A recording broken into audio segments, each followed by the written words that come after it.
ভাই ভালো আছো? ভাই, ভাই তোমাকে একটু সাফ সুতরা করতে আসলাম। দেখো, দাড়ি চুল অনেক লম্বা হয়ে গেছে। চলো একটু দাড়ি কাইটা সাফা করে দেই। ভাই চলো। তো ফাইনালি বন্ধুরা, কি অবাক করা কাণ্ড, তাই না? দেখেন, আমরা যেসব অসহায় মানুষের সেবা করি, সেই মানুষগুলোর মধ্যে বেশিরভাগ মানুষই কিন্তু আমরা দেখতে পাই কথা বলতে পারে না, তারা বোবা। এই যে ভাইকে দেখছেন আপনারা, এই ভাইও কিন্তু একজন বোবা মানুষ। এই ভাইকে আমরা সেবা করতে আসলাম, রাস্তার কিনারের দোকানের বাইরে বসিয়েছিল। ওনাকে দেখে আমরা আগ বেড়ে যাই, তার সাথে কিছু কথা পাতার চেষ্টা করি, কিন্তু একটা আশ্চর্যের বিষয় কি, সে কথা বলতে পারে না, আর ইঙ্গিতও দিতে পারে না, আর অনেক দুর্বল। কোনো কোনো সময় মনে হয় যে আসলে কি, এর মানে কি? তারা বোবা বলে কি ঘর থেকে তাদেরকে বিতাড়িত করা হয়েছে নাকি? অনেক সময় কিন্তু আমাদের অনেক প্রশ্নই মনে জাগে, কিন্তু আমরা অসহায়। তাদের ঠিকানা, ঘর বাড়ি, তাদের আত্মীয়কে আমরা চিনি না, যার জন্য আমরা অসহায়। তাদেরকে কিছু সেবা করে আমরা চলে আসি।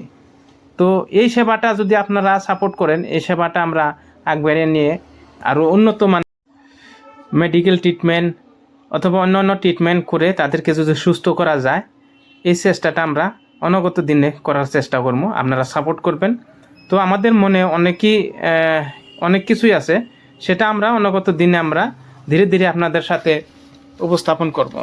তো বন্ধুরা, আমরা আমরা যেগুলা কাজ করি, সেই কাজের মধ্যে যদি আপনারা কোনো সাজেশন দিতে চান, অবশ্যই কমেন্ট বক্সে জানাইতে পারেন।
বন্ধুরা, আমি আগের ভিডিওতেও বলেছি, আরও অন্য ভিডিওতেও আমি যেরকম বলি যে এই যে ভাইকে দেখেছেন, এই ভাইটা কারো না কারো ছেলে, কারো না কারো ভাই, কারো না কারো স্বামী, কারো না কারো বন্ধু, কোনো না কোনো গ্রামের বাসিন্দা।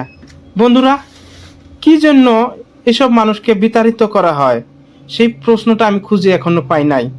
যদি আপনারা আপনাদের যেখানে এই প্রশ্নের উত্তর থাকে অবশ্যই আমাকে জানাইতে পারেন। কমসে কম বন্ধুরা এই ভাইটির জন্য একটা লাইক, একটা কমেন্ট আর একটা শেয়ার অবশ্যই দিবেন। জয় আই অসম।